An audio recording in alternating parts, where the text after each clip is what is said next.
Allium trichocum. We got ramps. Thanks everyone for joining us today at B&E's Trees in the beautiful Driftless Hills, southwest Wisconsin. I'm here today to talk about sustainable ramp harvesting, and so let's get started. What we have here, we're in a population of ramps out in the woods in our maple syrup woods. Bree is behind the camera, and say hi, Bree. Hi. And I'm Eric, and if you have any questions, let us know. We'll try to answer them as we can. We're on the edge of our woods. If we go into the woods any deeper into the thicker ramp patches, we lose reception, so we're doing the best we can here. But as you can see behind me, we have a nice population of ramps. So we'll try to answer questions as we can get to them. So let's get started. So Allium trichocum. Alliums are Latin for garlic. Onions and shallots. Leeks are some more easily cultivated alliums and are much more recognizable. The ramp, on the other hand, is much more difficult to cultivate, I don't want to say commercially, but intentionally. And so wild populations is where we find them most often. And they are very sensitive to the environment and ecosystem in which they live. And so that makes it very important to sustainably harvest them and have low impact on the environment that you're in. So here we are. We're in our maple forest. Our whole farm is certified organic. Our maple syrup harvesting, the sap harvesting, everything we do here. And why is that important? Well, as I mentioned, ramps are very sensitive to their environment. And so we have to be very intentional with how we harvest in the woods. So some things that we do on the farm to help preserve and maintain and really promote the ramps are having erosion management plans both on top of our ridges in the fields as well as in the woods. And there's a number of projects we're doing in our woods to limit as well as remediate and prevent erosion, and ramps are part of that, and I will get to that a little bit later. All of the fields we have are certified organic. Everything is going into perennials for our neighbor's grass-fed organic dairy. So let's talk a little bit more about the basics of sustainable ramp harvest. So the first thing you need to have when you're doing a sustainable ramp harvest is a long-term outlook on harvesting the ramps. So from the literature review that we've done, talking with peers, talking with other foragers and harvesters, it takes about 7 to 9 years for a ramp plant to grow to reproductive maturity. So we have one clump right here. This clump is towards the center of a population, so it's not a clump that's a satellite, it's not on the outside, it's not trying to grow the population. So this is a good one that if we're going to show some harvesting techniques, that we can take a few cuttings off of the leaves and not detriment the population too much. So one thing you want to look at when you're looking for a ramp clump is reproduction. And so with this particular clump here, there are a variety of ages of ramps and a variety of different sizes. The other thing that we can see right away is we have a little seed head right in here. And I'll show that. Let me pull that out for you. So this particular clump has gone through reproduction. And the seeds would be on the ends of these spears right here. And so these seeds spread out, and within this clump you'll see some very large leaves and stems and bulbs, and then you'll see some that are much smaller. So part of what we were just doing is one of the other basics of sustainable ramp harvest, and that is just assessing the population of ramps in the woods. And so as I mentioned, You want to get to an area where you have a dense population, where there's a lot of competition amongst the ramps themselves. And so if you're taking out a few of the ramps, you're clipping some leaves, or you're using some of our other sustainable techniques, you're not going to over-harvest. And then the other important part is just a selective, limited harvest of the ramps that you do take. It's also important to constantly evaluate your practices, evaluate the practices of other people if you are foraging with other people, as well as the general foraging community. We're all in this together. These are all of our natural resources. We are on private land in Wisconsin. It is illegal to harvest on state public property. So you can't be in state parks, you can't be in state forests or natural areas and harvest bulbs. You can harvest leaves for personal consumption only. So here we are. You need to evaluate your practices and everybody else. You're a part of a community. And then you need to educate. You need to constantly learn yourself as well as anybody else who might be in the woods. So let's get into sustainable harvesting techniques. How's it going, Bree? Oh, not bad. Got some folks tuning in, so it's great to see everybody out there. Awesome. Yeah, if there's any particular questions about what I'm doing, just let me know, Bree, and I'll try to answer them as I go. So the first technique, and my favorite technique, and the one we really try to promote with our recipes and with our media, is that of leaf harvest. Leaf harvest has been identified as the most sustainable way to enjoy ramps. You're not disturbing the soil, you're not tearing up the environment, and you're not taking essentially all the energy from the ramp that it needs to grow. And so we picked this clump out, as I mentioned. It has shown regeneration. We found the seed head in there. And I'll go into the clump and I'll look for a ramp. Well, this one's got 3 leaves on it. And so one of the tools I like is just a scissors. And so I'll go in there and I'll just snip a leaf off. Then I might go to, look around in the clump a little bit. I'll find another. I like to go for the 3 leaf ramps. Pick another one off. Cut it off. And I'll do this. I'll go through and I'll just take a few ramp leaves out. And you can be rather quick with this, but you still want to be intentional. So, it is more time consuming when you're harvesting sustainably, but you're not consuming the resource at the same time. And so I got some ramp leaves. I love using them in pestos and fermenting them. They're great garnishes. All of the flavor that's in the bulb is also in the leaves. And so, especially early in the season, the leaves have just a spiciness that I don't find in the bulbs themselves. And so they're really, really fun. The other technique, the next technique, it's a little more invasive than harvesting the leaves, but and that is of cutting the bulb off, the ramp off, just above the bulb. So you're leaving a lot of the bulb still in the ground. You're leaving the roots in there. There's a lot of energy still in that ramp. And what I do is I'll come in here. I'm going to talk about something that I neglected earlier. So as you can see, there's a dense leaf litter on the ground here. We're in a maple forest, and ramps are very sensitive to the environment that they live in. And so this blanket of leaves is very important.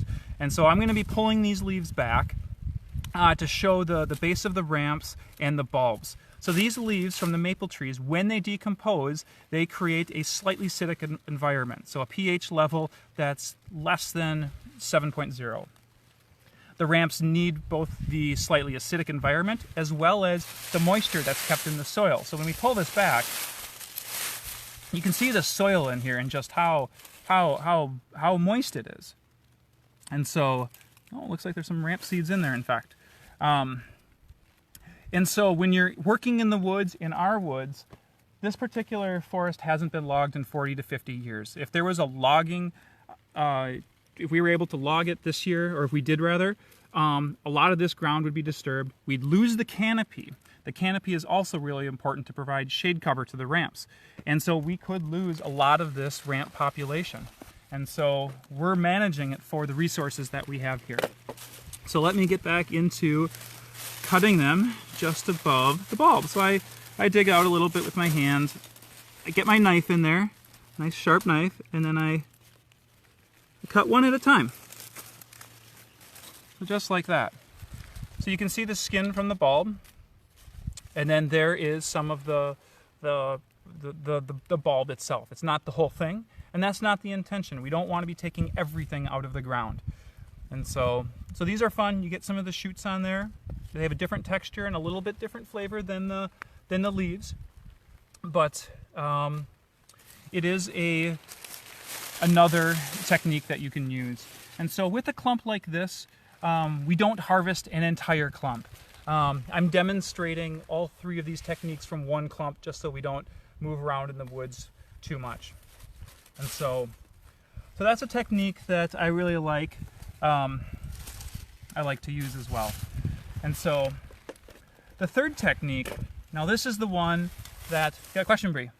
I just wanted to mention, you can really clearly see the variety of different ages in this shot. So that's something that, until you're down below the leaves, right in the dirt, you can't quite see as much. But comparing the thickness of this guy versus like this little one over here, you can see the regeneration that's happening in this clump, and that's something that I always am looking for, just to make sure that our sustainable practices really are playing out in regeneration and in a sustainable long-term harvest. Yeah, and that's great that you mentioned that. That's part of the just evaluating your practices. So we've been harvesting ramps from this woods this is the 10th season now. So this is Rampfest 10. So we've been able to assess our own practices and constantly try to improve them. And so we started out by harvesting just bulbs, and the more we learned about what happened, particularly in the southeast part of the United States, as well as in parts of Canada, we started evolving our harvesting practices. Ever since Rampfest 1, there was still an eye on sustainability, and that was the focus, was education. And some people like to not even talk about ramps, that they're out there, with the idea that if people don't know about them, they're not going to over-harvest them. And some people believe that they're there, people are going out there anyway, they're harvesting them, and so making everybody aware, having transparent practices, and really promoting and educating everyone, the whole community, on sustainable harvest practices. And so that's what we're trying to do. We're trying to find a balance between protecting the populations that are out there, but still being able to enjoy them. I think being able to enjoy the outdoors is the best way to grow an appreciation, and in the long run is really the best way for sustainable management. Yes, Bree? We've got a question regarding, can you go a little bit more into the practices in Canada and the Southeast and why that's important? Excellent. So in parts of Tennessee, and I believe it was Quebec, so there's you can't harvest, I believe it's in Quebec, the whole province, you can't harvest ramps at all.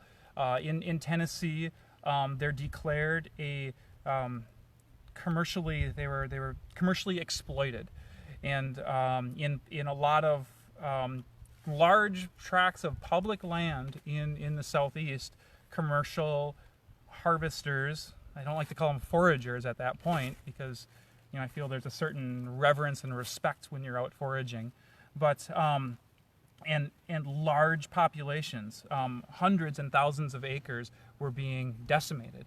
And this was happening in areas like the Great Smoky Mountains, Great Smoky Mountain National Park, parts of North Carolina, Kentucky, and there's been, both grassroots movements to try to educate more people about sustainable harvest, and then also there's been a lot of legal implications as well, where it is now illegal to harvest ramps at all. And so it's really important, if we want to keep enjoying this crop, to do so with a respect for the population and to use sustainable harvest methods. Oh, question? Yeah, Cheryl is asking, hi Cheryl. Cheryl is asking about her ramps that are do not have a red stem, if that's due to soil type. And I can address that. Yeah. It seems to, from my observation, be a just a variant within the ramp population. Almost all of our ramps have the red stem, but there's a couple of spots that we've got just white and green stems on them, and they taste the same, but it's just seems to be a, you know, like you've got a rufous morph owl that's red and a brown or a gray morph that's gray, and it's just a variety within the population. Yeah, and I'm looking around right now. I also saw something fly by, but I say owl and they come out in force. Yeah, it's always fun working in the woods because you know they're watching. They're always watching. But there's some of our ramps that actually have like a reddish purple streak that go up the leaves. Oh yeah. And those are really neat too. And I don't see any in this particular area here. We're in a different part of our woods. It's about over a half mile away where we normally hold Rampfest, and I saw some yesterday when I was out with my dad. Oh, look, here, right next to me, I've got some. So. Little bit. Yeah, and we can. Pardon the camera wobble as I back up, guys. So yeah, there is variation and diversity in ramps, and that's a good thing. You know, there isn't. I have not read a lot of research out there on genetic distribution of them. I know that with a lot of the overharvesting that's been done, there has been more interest in doing more research on ramp populations. So, all right. Any more questions, or should I keep going? So the next thing I want to show is harvesting of the bulbs, and we do not promote this for people to do. If you are going to harvest bulbs, there are ways you can have the least amount of impact. And you know, number one, you have to be on private property, and you have to have a management plan. If there's anybody else harvesting there, you have to be thinking about the long-term population of the ramps. There's sections in our woods where there used to be old logging trails, and you can see how the ramps are just slowly coming into those highly disturbed areas. It takes a long time for the populations to come back once they have been impacted. So what I like to use is a hand shovel. This shovel I found in the woods. I like to be down close to the ramps. Using a standard length shovel, you just can't see what you're doing, and it's really hard to be selective with the ramps that you're pulling out. And so here's a little clump. And again, you don't harvest everything from the one clump. So I move some of the leaves away. I get the shovel, and then I identify the ramps I want to harvest. So here I'm going to take out, these 2 or 3. I try not to take very many from one clump. The ramps do grow both from the seeds as well as from the node or bulb that's underground. And so that's why when I cut the ramp bulb off earlier, that should regrow and may actually sprout into more. So I just push down with it. That feels like I found a rock. I like to get underneath and just kind of pop it up a little bit, just like that. So I want to disturb as little amount of soil as possible. So now this is where it gets real interesting. So I got, look at that, the 3 ramps that I identified. So I like to close up the soil rather quickly, tap it back down, and then get some leaf litter back on it. Again, the ramps are very sensitive to moisture. This is the only time of year they get sunlight and that they can really survive with that. And so here's something I want to talk about that we really recognized a few years ago. So I cut these roots a little short, but normally these would be about 4 or 5 inches long. And so you've got the 3 leaves on here. We saw the seed head that was in this clump. This is a fairly mature ramp right here. It's gone through reproduction, so we were okay taking this. You got the rootlets on here. These rootlets underneath the soil just create a mat that's holding all of that soil.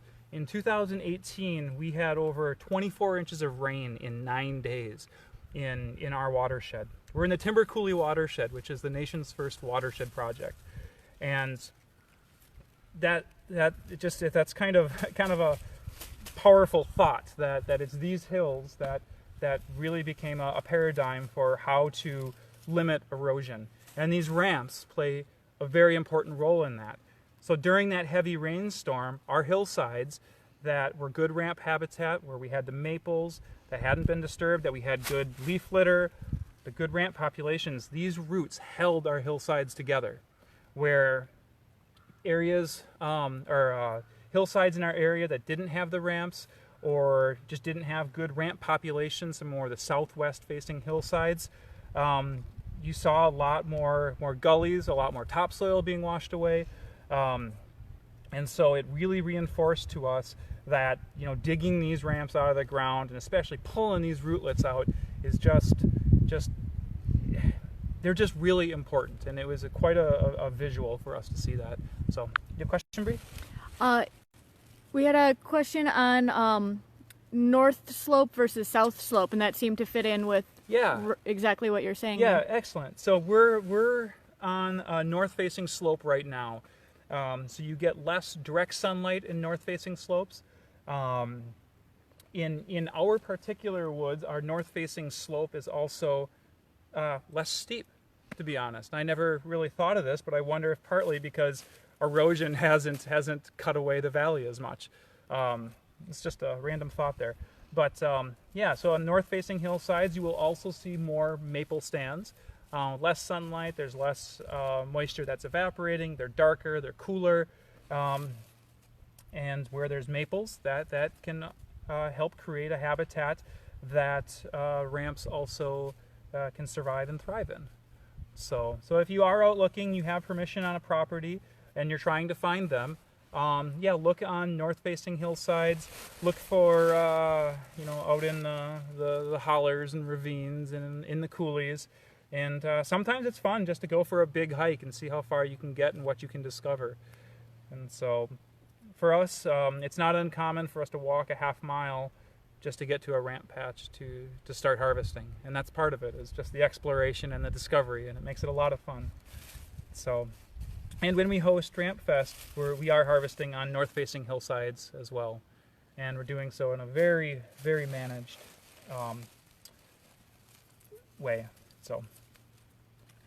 So that's the root harvest that we do, and the bulbs. And again, we do not promote this. If you are digging bulbs, we've had a number of people who have actually been purchasing the bulbs, bulb on with the roots specifically for replanting them. And so we really like hearing that. We've had a lot of good questions on how to try to promote the growth and restoration of some areas either used to have ramps, or people would like to have ramps because they see that they could thrive there. And so, much like when you're harvesting and you're trying to find a ramp population, the same approach can be if you're trying to establish a ramp population. So the north-facing hillsides where you have a slightly acidic soil, there are other tree types where you can find acidic soil where the leaf litter decomposes. In our area, it happens to be sugar maples. So when you transplant them, typically you can look where the dirt line was on the ramps. And so it goes from white to that reddish color if you have that. And so you want to dig your hole, have the soil a little bit kind of loose, and then you can, it's much like planting any other bulb. So I'll open that up a little bit, and then you can set them in there. I'll just show one here. And then you want to get the bulb in there and then bring the soil back around it. And sometimes when we're harvesting, if something happens and we get some ramps that we did not intend to harvest, but they're still in good shape, we'll actually go in and we will replant them back into the woods. So we try to be very intentional when we are doing root on and bulb harvests. And sometimes you get some small ramps, and if they're not going to survive, we consume them. We do cook them up.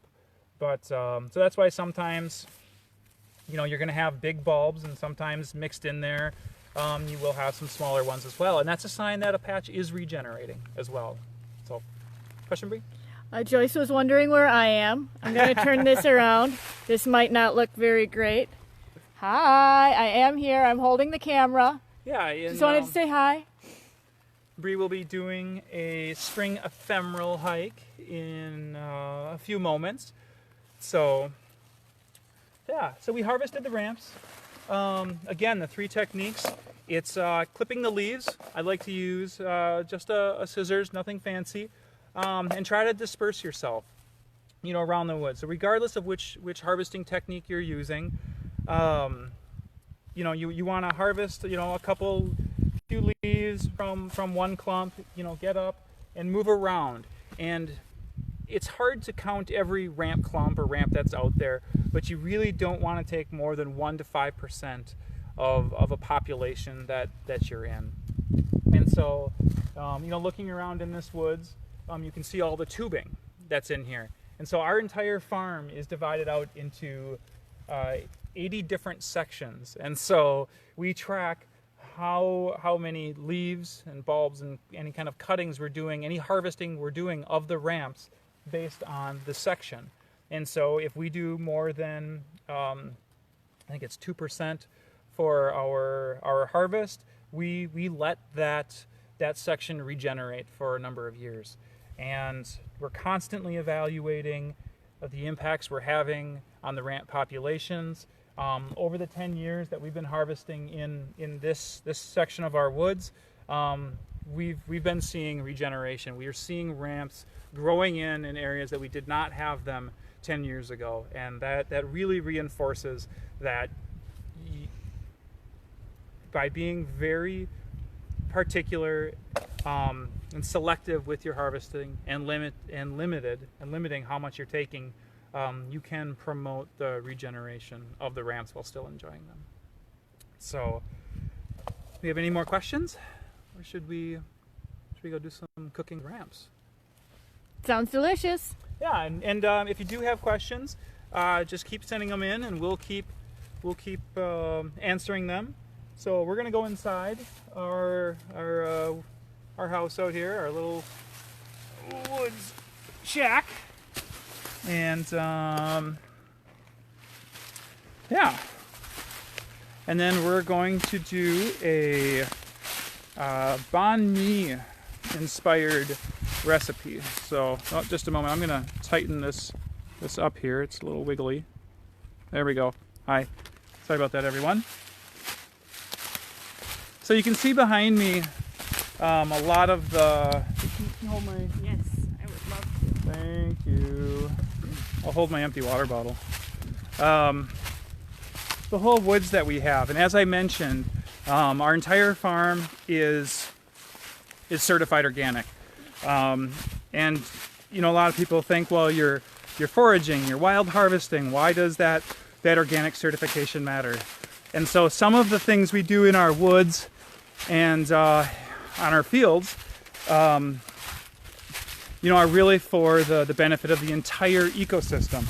And so when we're working in the woods, one thing that I like to use is just plant-based oils in our chainsaws. Part part of a healthy ecosystem is sometimes in a woods like this. You know, there's been activity in this woods for 100 and some years, since the 60s. And so some areas need remediation and management. And I really like to use, Steel makes an excellent electric chainsaw that I use. And I used bio-based oil in that. And that's significant because anyone who's used a chainsaw knows that the chain lubricant just sprays everywhere. And I read a paper by the Forest Service, here's our casa, that talks about the different lubricity properties of different plant-based oils. And so I've used organic safflower oil and had good experience with that in our chainsaw because it has a high smoke point. So here we are. I'm going to make sure that we can see what we're doing here. All right, I'm going to transfer the camera over. Bear with us, folks. Uh-oh.